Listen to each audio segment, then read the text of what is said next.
Okay, after a long wait, OnePlus have finally started rolling out March update for OnePlus 15 series. And this update brings some useful changes and one of them is really important. So here I have my OnePlus 15 and if I go to the settings page, scrolling down under about section you can see currently we are running OxygenOS 16.0.5. If you go inside the version, the actual version is 16.0.5.700 and we have the latest security patch of 1st March 2026. If you guys haven't received the update, go to the software update section, tap on these three dots, select beta program and here you should find the release candidate version. So this was the update which I received on my OnePlus 15 and the update size was 1.11 GB. But they haven't mentioned much of changelogs, but while testing the device, we noticed many changes which they haven't mentioned in the changelogs. So we'll talk about all the changes one by one, but before that guys, if you find the content useful to you guys, then make sure to smash the like button and also consider subscribing. So here are the changelogs which you can see, where they have mentioned only few of them. But soon you update your device guys, you'll notice something. So here you can see this was the image or you can say the picture which I clicked, and in that you can see the storage which was 139 GB out of 256 GB. And soon I updated the device, you can see almost 8 GB of space got freed, and that may be due to the optimizations of system files and cleared old caches. That could be the reason that close to 8 GB of storage being freed. You guys let me know in the comment section how much difference you notice in the storage after updating to the latest build. And another change which I noticed soon after updating the device to the latest build, and that was related to brightness. I did notice outdoor brightness is slightly increased on OnePlus 15 after this latest update.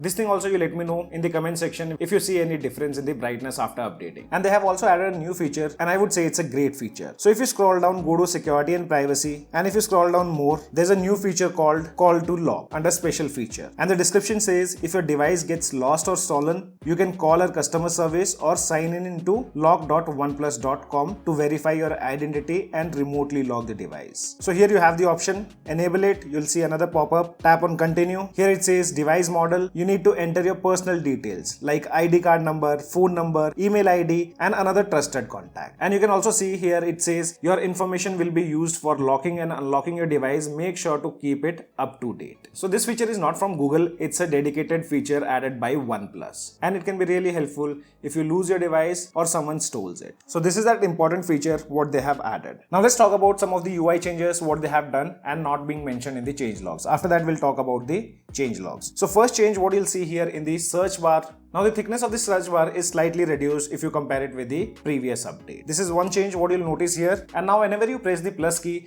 the animations are slightly slower on the newer build compared to the previous build. Then talking about the third change, and that's whenever you long press on the home screen, go to settings. I'll show you here on OnePlus 15R also. Now they have removed this option called double tap empty space to lock the screen. Instead of being under gesture section, now that thing have been moved towards the bottom side where you see you might be looking for. So here we have that option, double tap to turn off the screen. And the same change they have also done if you go to the lock screen settings. Previously we had the double tap to turn off the screen towards the top side. Now it's again moved towards the bottom side here. Also lock screen magazine got updated. If you take a look at the version of before and after, previously it was 13.5.1, now it's 13.6.1.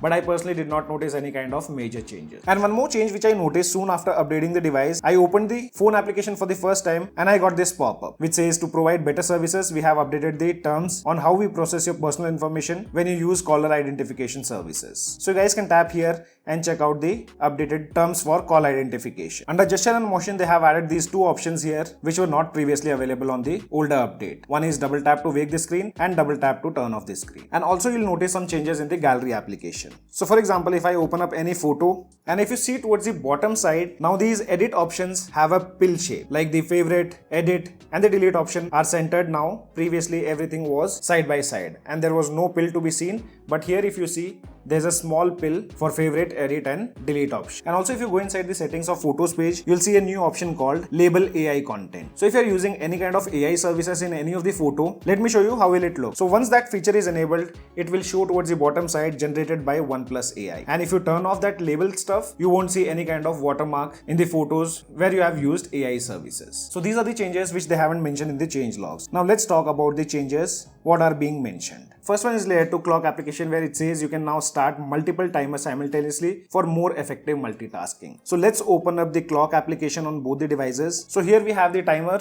On previous build, we could only run one timer. So if I start here, you can see there are no option to add other timers, but here on this latest build, soon you tap or start the timer, you get a new option called add timer. And after that, tapping on add timer, you can select any of the frequently used timers, or if you want, you can also add a custom one. So let's select this one, and this is how it will look if you add multiple timers. I did not notice any kind of limits here. You can keep adding multiple timers, how many ever you want. Tapping on these three dots, now we do have an edit option. Previously only settings was there. So tapping on edit, now you can edit the timers, delete the timers. So if I want to delete one, I can do that. If I want to delete all of them, that can also be done. After that, if you see another change which says content portal now supports app clones for easier content sharing, which wasn't possible before. So here I have the WhatsApp application, which I've cloned on both the devices. Here you can see. Now let's share an image and see whether we have the access to share it on cloned application also. So if I go here towards the bottom side, you can see on previous build, we only have one WhatsApp, but on this latest build,